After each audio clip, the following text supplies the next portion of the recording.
Bismillahirrahmanirrahim. Assalamualaikum warahmatullahi wabarakatuh. Waalaikumsalam warahmatullahi wabarakatuh. Perkenalkan, kami dari anggota IKI UII, istri dari Bapak Muntoha, dosen Fakultas Hukum UII.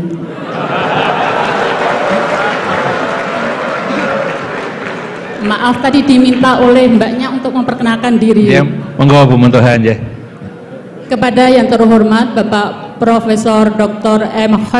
Khurai Shihab dan Kiai Haji Ahmad Baharudin Nur Salim. Tadi sudah disampaikan banyak hal tentang tafsir, yang tadi menyinggung tentang pernikahan, kemudian tentang Anisa,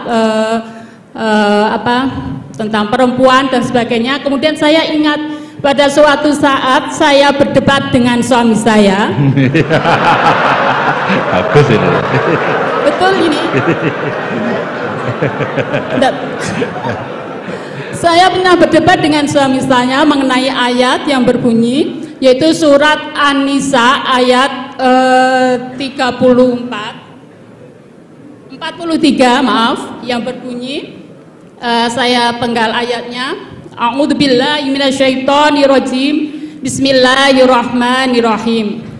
Wa in kuntum mardaa ala safarin aw jaa ahadum minkum minal ghaiti aw lamastumun nisa falam tajidu ma'an fatayammamu sa'idan thayyiban famsahu biwujuhikum wa aydikum innallaha kana afuwan ghafura. Yang jadi pertanyaan adalah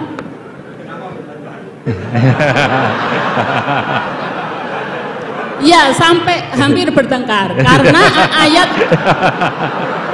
tentang ayat yang berbunyi aula mastumun nisa. Oke, aula mastumun nisa. Di sini kami teringat dulu waktu masih kuliah di IAIN, pelajaran usul fikih, yang mana dosen saya almarhum beliau sudah Pak Nur Madawam. Beliau menerangkan tentang arti dari aula mastumun nisa, di mana beliau sebenarnya tidak bisa memberikan jawaban yang pasti. Hanya beliau menyampaikan perbedaan pendapat dari kata aula mastumun nisa, yaitu ada dua mazhab. Yang satunya berpendapat bahwa aula mastumun nisa itu artinya adalah menyentuh, dan mazhab yang satunya saya lupa mazhab apa, itu maknanya adalah berhubungan suami istri.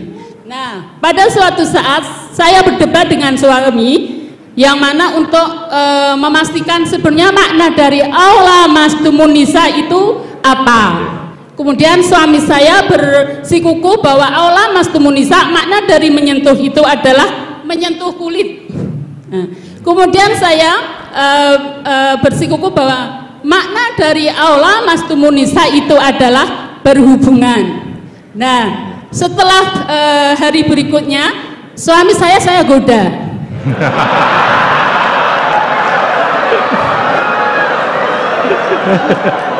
Ini ya, kontekstual ini. Saya goda.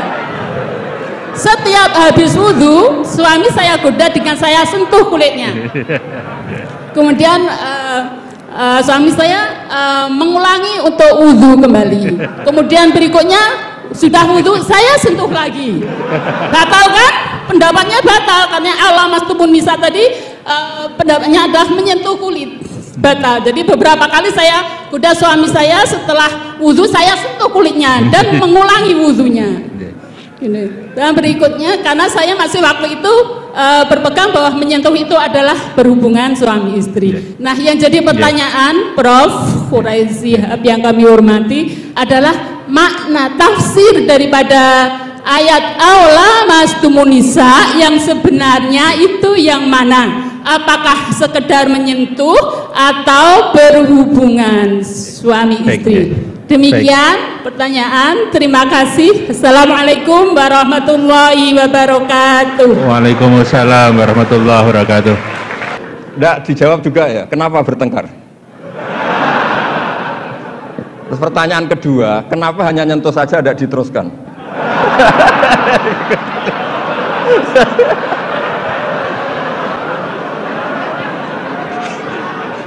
Nah, dikasih mic juga. Ya satu ya, pertanyaannya kenapa bertengkar? Jadi bertengkar dalam arti bercanda ya, tidak bertengkar yang serius dengan nafsu amarah tidak. Tapi ini bertengkar dalam arti perdebatan memperdebatkan tentang ayat yang berbunyi aula mastimunisa tadi, aula mastimunisa. Setelah nyoba menyentuh kok kenapa suami nggak tertarik meneruskan? Itu pasti, Pak. Itu pasti. Sebab kan ditinggal wudhu lagi tadi. Sebab waktu sholat, waktu untuk mengerjakan sholat, dan saya sengaja menggoda suami karena berpendapat bahwa menyentuh itu adalah menyentuh kulit, hanya menyentuh kulit adalah batal wudhu. Nah, makanya beberapa kali saya goda. Kalau nanti pertanyaan Gus Baha dilanjutkan.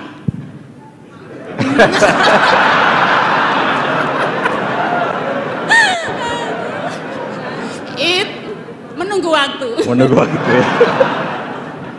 Nggak begini ya. Ini tadi saya minta Pak Warsono ikut berdiri ini yang punya badan wakaf yang ketua. Begini.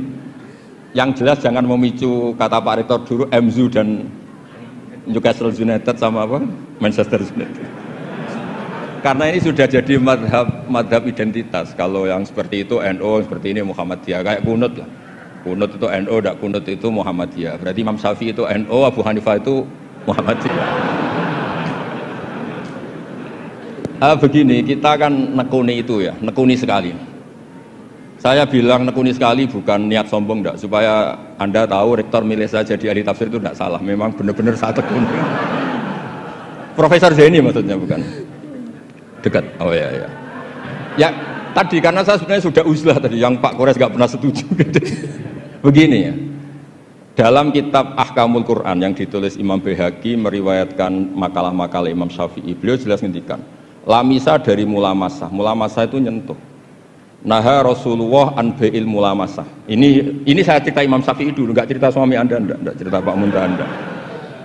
Naha Rasulullah an bai'il mulamasah. Nabi itu menyegah, melarang jual beli yang hanya unsur disentuh, kemudian itu pengganti kata luzum. Kali sudah disentuh berarti oke. Sehingga beliau yakin seyakin-yakinnya kalau mulamasah urusan al-jassu bil yad, memang menyentuh.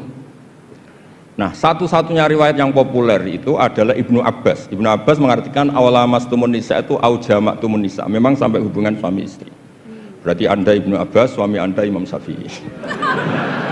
Nah, Kiai Jawa itu paling pinter ngerekayasa hukum. Kiai NU itu kalau keseharian, kalau tersentuh istrinya memang wudhu.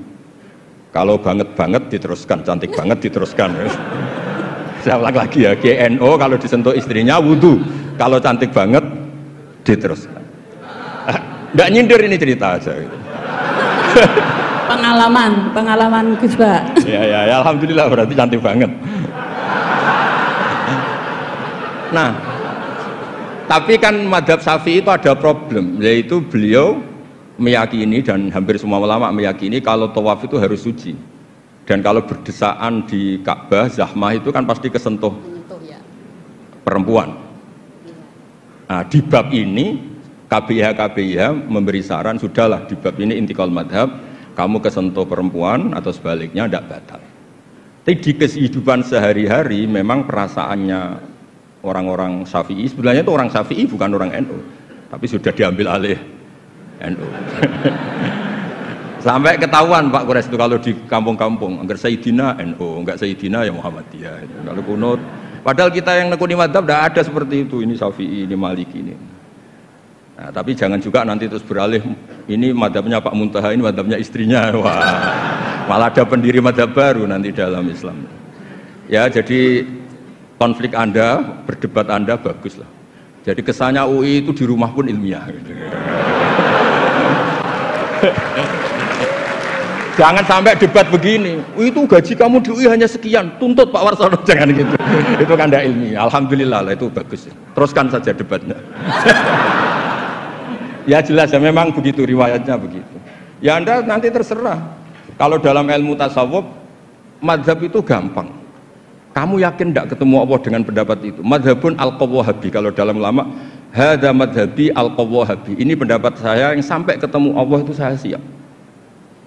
Makanya saya ini bukan sok-sokan ini mengatur di depan Pak Quraisy, tidak mungkin bohong. Saya itu jadi kiai besar itu susah dan sungkan. Karena terus dihormati, disubyo-subyo. Jangan-jangan ini bagian duniawi. Sehingga saya kalau di rumah, tanya istri saya, keluarga saya. Kalau di rumah itu saya sering jenguk kiai-kiai mati, ini kiai kampung. Ini sebagai kafaro saya, jangan-jangan saya kenal Rektor UI itu bangga, kenal Ketua Badan Wakaf bangga. Sehingga ini urusannya hanya bangga-bangganan, keren-kerenan. Sampai segitu tradisi di keluarga saya ini. Karena ya memang itu tradisi. Dulu itu namanya Imam Syafi'i itu top terkenal. Tapi punya mitra debat, itu namanya Syaiban Ar-Ra'i. Itu pengembala kambing miskin. Suatu saat Imam Syafi'i jenguk ke Syaiban Ar-Ra'i ini. Tanya, menurut kamu zakat itu wajib pada siapa? Kata Syaiban Ar-Ra'i, menurut kamu apa menurut saya? Ya menurut kamu, saya tanya kamu ya menurut kamu. Ala kulli ghaniyin wa faqirin. Zakat itu wajib bagi orang kaya dan orang fakir. Loh kenapa? Masa orang fakir sudah miskin wajib zakat? Memangnya orang fakir hartanya bersih semua? Enggak kan? Saya memberi contoh itu nyuwun sewu, tamannya menyinggung. Di kampung saya itu kan kalau ada acara misalnya haul atau pengajian atau apa. Gak mungkin kan di UI tak contohkan acara apa gitu yang pakaiannya serono kan, gak mungkin misalnya acara-acara apa. Itu orang yang hanya beli rafia, ngerti itu sama rafia? Apa bahasa Indonesia rafia itu? Pokoknya rafia. Itu lapangan tuh gak jelas milik siapa. Yang pertama masang rafia itu yang paling berhak menerima apa? Parkir. Dan akhirnya ya dapat uang. Coba itu atas nama fikih itu sah apa enggak? Itu kalau atas nama orang fikir, yang fikir enggak dia tok. Kalau atas nama tamaluk, apa dia memiliki itu, milik orang banyak. Itu banyak tukang parkir yang di kampung saya terus tanya, iya Gus bener jenengan, kita yang tukang parkir itu nanti trotoar juga gitu, hanya modal rafia terus dia berhak. Artinya apa? Rezeki orang miskin juga banyak yang masalah kalau nggak dizakati itu. Terus Imam Syafi'i tertawa-tawa. Ya tertawa-tawa artinya terjadi madzhab bersama. Negara hanya mewajibkan zakat sama orang kaya karena itu yang harus dituntut kalau udah zakat. Tapi orang miskin silahkan, yang merasa rezekinya juga macam-macam itu juga harus zakat, karena zakat itu filosofinya itu kan tathhirul mal, mensucikan harta. Dan kita tadi, wong nggak ikut punya lapangan, nggak ikut punya trotoar, hanya modal rafia, terus kita yang berhak, orang lain tidak berhak, padahal orang lain ini bisa lebih miskin ketimbang kita. Nah itu pentingnya debat. Itu lebih mutu timbang debatnya suami Anda dan Anda ini, Syaiban Ar-Ra'i. Tapi itu bagus, itu kasih bonus Pak Rektor, itu hebat itu. Di rumah masih debat fikih itu hebat itu. Dia nggak tahu. Terima kasih.